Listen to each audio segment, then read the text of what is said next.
आज addiction treatment की बात करते हैं। हेलो, मेरा नाम आयुष है and I am a clinical psychologist. Addiction की बात कर रहे हैं, सब्सटेंस यूज़ डिसऑर्डर हम उसको बोलते हैं। देखिए, बहुत सारे तरीके के सब्सटेंसेस हैं which we talk about in psychiatry, in psychology, but in general speaking anything which is impairing the way you function physically, mentally, or socially, and if it disrupts your normal functioning, your judgment, your decision making power, and is altering your behavior, it is considered as a drug. Alcohol, tobacco, weed जिसको cannabis भी कहते हैं, opiates, ये कुछ common चीज़ें हैं। Along with sleeping pills, कई लोग उसको भी अब्यूज़ करते हैं और काफ़ी ज़्यादा हानिकारक नुकसान उनको होते हैं। अब हम बात करेंगे कि इसका इलाज कैसे होता है और इलाज क्यों कराना ज़रूरी है। तो देखिए, मैं इस वीडियो के लिए just for the common reference addiction term use करूँगा। हम सब्सटेंस यूज़ डिसऑर्डर कहते हैं। और मैं आपको आगे बढ़ने से पहले बता दूं कि किसी भी इंसान को जिसको एडिक्शन हो गया है, जिसको लत लग गई है किसी एक सब्सटेंस की, उसे एडिक्ट कहना या ऐसे कुछ वर्ड्स मैं चाहूँगा कि हम लोग यूज़ ना करें, बिकॉज ये काफ़ी स्टिग्मेटाइजिंग है अपने आप में और ये इंसान को और जो है डीमोटिवेट करते हैं टू टेक ट्रीटमेंट। हम in clinical psychology, in psychiatry, we understand that it is a disorder, यानी कि एक बीमारी है। एक बीमारी की तरह ही देखा जाए इसको और वैसे ही ट्रीट किया जाए। जब एक इंसान किसी सब्सटेंस से इंट्रोड्यूस होता है तो काफ़ी सारे फैक्टर्स होते हैं, ऑलराइट, काफ़ी सारे कारणों की वजह से, जिसमें इन्वायरमेंट एक बड़ा फैक्टर है, पर्सनैलिटी एक बड़ा फैक्टर है और आपके अर्ली चाइल्डहुड एक्सपीरियंसेस भी एक बहुत बड़ा रोल प्ले करते हैं इसके अंदर। अब एक बार आप सब्सटेंस से इंट्रोड्यूस हो गए, आपकी ज़िंदगी में कोई केमिकल, कोई ड्रग कुछ आ गया, अल्कोहल अगर एंटर हो गया है, इसका मतलब ये नहीं है कि it is definitely true that you will always turn up as a substance dependent person, but chances are very very high. Alright, और भी कई सारी चीज़ें हैं जिस पे डिपेंड करता है, जैसे कि कितनी अवेलेबिलिटी है उस सब्सटेंस की आपके पास, आपके आसपास, कितनी एक्सेसिबल है, कितना अफोर्डेबल है, कितना एक्सेप्टेबल है आपके कल्चर में। तो ये कुछ चीज़ें हैं। जितना इन सब चीज़ों पर टिक होगा, जितने टिक बॉक्सेस होंगे चेक, उतने ही आपके सब्सटेंस अब्यूज़ के, डिपेंडेंस के चांस बढ़ जाएंगे। आगे बढ़ते हैं। तो जब एक इंसान डिपेंडेंट हो जाता है या वो हार्मफुल अब्यूज़ करने लग जाता है अपने सब्सटेंस को, तो होता क्या है कि ये केमिकल्स उसके ब्रेन की जो है डिपेंडेंस बढ़ा देते हैं, टॉलरेंस बढ़ा देते हैं ऑन द सब्सटेंस। तो पहले अगर उसको प्लेजर फील हो रहा है कोई सब्सटेंस लेकर, जिसको हम आम भाषा में हाई होना कहते हैं, तो वो कुछ दिनों बाद सेम अमाउंट उसको हाई प्रोड्यूस नहीं करेगा, फिर उसको और ज़्यादा लेने का मन करेगा। फॉर एग्ज़ाम्पल, पहले क्वांटिटी कम थी तो ज़्यादा उनको फील होता था कि वो ज़्यादा हाई फील कर रहे हैं, वो ज़्यादा इंटॉक्सिकेटेड फील कर रहे हैं, ज़्यादा pleasure, so called pleasure feel कर रहे हैं। लेकिन अब उसी अमाउंट में उनको उतना प्लेजर फील नहीं होता है, उनका ब्रेन डिपेंडेंट होता जा रहा है, राइट। इसके आगे बढ़ते हैं तो जो सब्सटेंस अब्यूज़ है उसके चलते, उसके रहते बहुत सारे लॉसेस भी एक पर्सन को झेलने पड़ते हैं। और अगर मैं कॉमन लॉसेस की बात करूं तो हर तरीके के लॉसेस, बल्कि मैं कहूँगा प्लेथोरा ऑफ लॉसेस है जो कि आप एक सब्सटेंस डिपेंडेंट पर्सन की लाइफ में देखेंगे। चाहे फिर वो फिज़िकल हेल्थ के लॉसेस हों, जैसे कि अल्कोहल में फैटी लिवर वगैरह, उसके अलावा भी काफ़ी सारी चीज़ें हैं, जैसे माउथ अल्सर्स जो कॉमनली, या स्मोकर्स कफ जिसको कहते हैं। तो ये सब चीज़ें जो है आमतौर पे देखी जाती हैं। फिज़िकल हेल्थ के तो इफ़ेक्ट है ही, और डेफिनेटली बहुत मेजर इफ़ेक्ट्स भी हैं, जैसे स्मोकिंग कॉजेज़ कैंसर, ये सब लोग जानते हैं। अल्कोहल से लिवर सिरोसिस जैसी चीज़ें हो जाती हैं, ये सब चीज़ें हम जानते हैं। लेकिन मैं आज ये वीडियो बना रहा हूँ ताकि आम जनता तक ये मैसेज पहुँचे कि किस तरीके के प्रॉब्लम्स, तो बेसिकली हेल्थ रिलेटेड प्रॉब्लम्स आ जाते हैं, फाइनेंस रिलेटेड प्रॉब्लम आते हैं, क्योंकि एक इंसान जो सब्सटेंस डिपेंडेंट है वो बहुत ज़्यादा पैसा भी लगाएगा सब्सटेंस को प्रोक्योर करने के लिए। उसके अलावा उसकी जॉब पे इफेक्ट पड़ेगा, because they are spending time in procuring and using the substance, in abusing the substance rather. तो जॉब में लॉसेस होंगे, एब्सेंटिज्म होगा, बहुत छुट्टियां करेंगे वो लोग, अपने काम पे ध्यान नहीं दे पाएंगे, ऑप्टिमल वर्क नहीं कर पाएंगे, तो पैसे कम, और पैसे जा भी रहे हैं सब्सटेंस के ऊपर। फिर एक बात आती है सोशल लॉस। सोशल लॉस यानी कि एक इंसान बहुत विड्रॉन रहने लगता है, अकेला अकेला आइसोलेटेड रहने लगता है, या कंपनी ऐसी हो जाती है उनके आसपास की जहाँ पे लोग सब्सटेंस यूज़ करते हैं।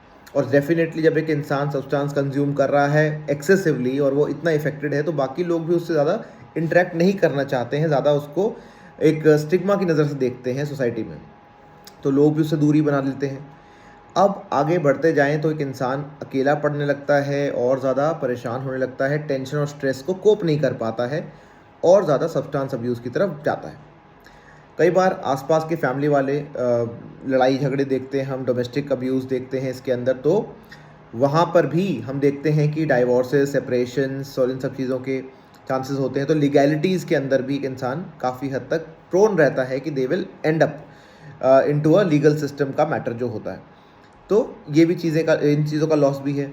सेल्फ केयर वगैरह डेफिनेटली रिड्यूस होने लग जाती है, तो एक तरह से आपकी फंक्शनिंग डिटोरेट होने लग जाती है if you continue abusing the substance of any sort, alright, depending on definitely every substance has a different effect. Opium का अलग इफेक्ट होगा, कैनबिस का अलग होगा, अल्कोहल का अलग होगा, टबैको का अलग होगा।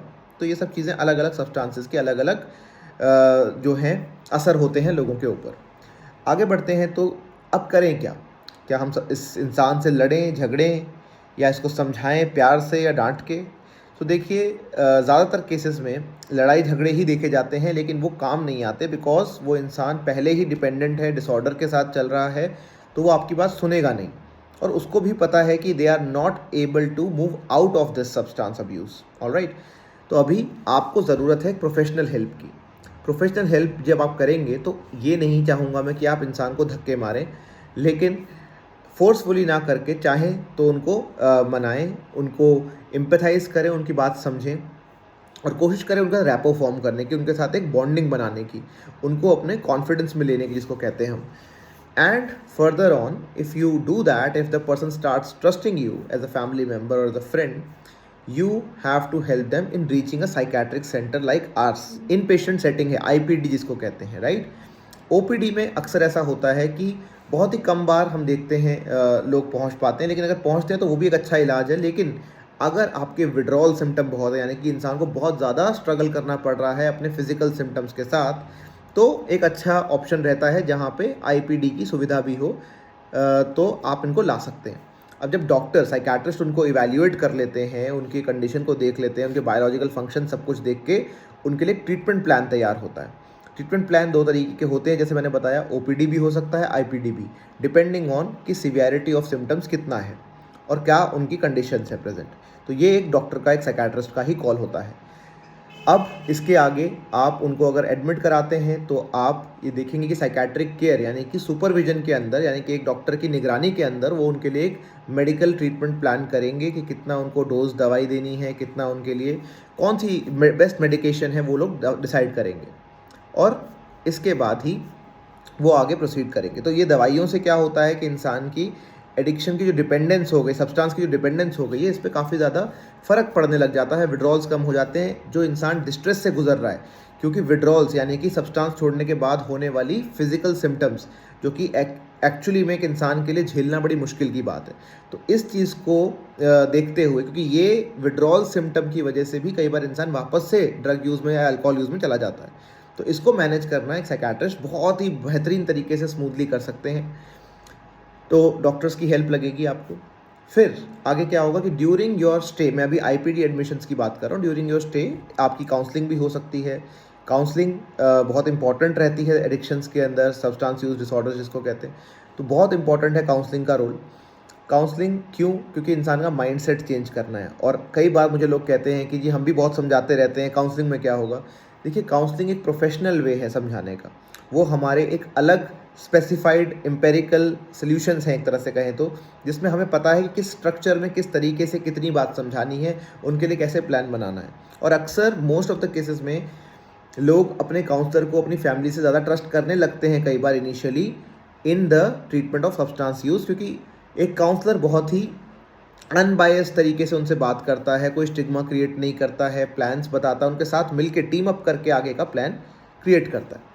अब ये चीज़ अगर आप करते हैं, psychiatric care which is medical जो है उनका supervision and medical treatment, plus एक साइकोलॉजिकल केयर जिसके अंदर उनका मेंटल वेलबींग आता है, उनका कोपिंग मैकेनिज्म, स्ट्रेस मैनेज करना, उनको वापस से लाइफ के अंदर लोगों से कनेक्ट करवाना और सब्सटेंस की क्रेविंग्स, ट्रिगर्स इनको कैसे अवॉइड करना है आगे फर्दर लाइफ में, ये चीज़ सिखाना।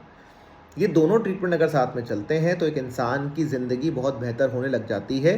काफ़ी हद तक चांसेस है कि इंसान वापस अपनी लाइफ में लौट जाए, फैमिली में, जॉब में, फ्रेंड्स में, सोशल जो है उनका सोसाइटी में वापस से रिहैबिलिटेशन का प्रोसेस उनका चालू हम कर सकते हैं।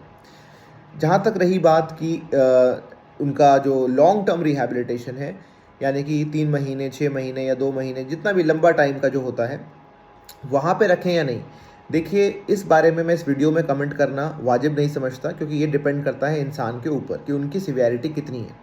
और ये जो है, जो मेंटल हेल्थ केयर है, इसमें we can not without seeing patient, it would not be really good for me to tell कि क्या हर इंसान को लॉन्ग टर्म केयर चाहिए, ये मैं नहीं कह सकता। It has to be the call of a doctor. जब वो उनको मिल लेते हैं, जब वो देख लेंगे, तब वो डिसाइड कर सकते हैं, एक टीम मिलकर विद फैमिली ऑफ कोर्स। और कोशिश यही होती है कि हमें पेशेंट को अपने साथ टीम अप करके ही ये डिसीजन लें तो बहुत बेहतर रहता है, क्योंकि ऐसे केसेस में प्रोग्नोसिस यानी कि रिकवरी के चांस ज़्यादा होते हैं। तो आई होप कि मैं बेसिक इन्फॉर्मेशन आपको समझा पाया होऊंगा। मैंने इस वीडियो में बहुत लेमन टर्म्स भी यूज़ करे हैं, ताकि एक आम जनता को ये बात समझ में आए कि एडिक्शंस के ट्रीटमेंट कैसे होते हैं। जाते जाते एक बात और कहना चाहूँगा कि एडिक्शन के साथ कई बार और भी प्रॉब्लम्स जुड़ जाती हैं एक इंसान की लाइफ में, जैसे कि डिप्रेशन, एंग्जाइटी या जो है नर्वस डैमेज। ऐसा कुछ चीज़ें आपके साथ देखने को कभी कभी मिलती हैं एक पर्सन में जो कि सब्सटेंस डिपेंडेंट है। तो प्लीज़ असेसमेंट बहुत ज़रूरी है। ऐसे सेंटर में जहाँ होलिस्टिक केयर आपको प्रोवाइड हो सके, नर्सिंग स्टाफ हो, साइकेट्रिस्ट हो, साइकोलॉजिस्ट हो, वहाँ पर अगर आप एक पेशेंट का इलाज कराते हैं तो उस पेशेंट के रिकवरी के काफ़ी चांसेस हैं। इवन आप ये देखेंगे कि हम फैमिली काउंसलिंग को भी बहुत ज़्यादा इंपॉर्टेंस देते हैं, ताकि फैमिली भी लोगों को, अपने पेशेंट्स को, अपने लव्ड वंस को हैंडल करना सीख जाए इवन आफ्टर द डिस्चार्ज। तो आई होप इन्फॉर्मेशन रेलिवेंट लगी है आपको। अगर आप चाहते हैं कि हमारे सेंटर पे आके ट्रीटमेंट लें, तो डेफिनेटली नीचे कमेंट करिए and we will help you with the further information. Thank you so much for the video. Signing off, I will see you in the next video.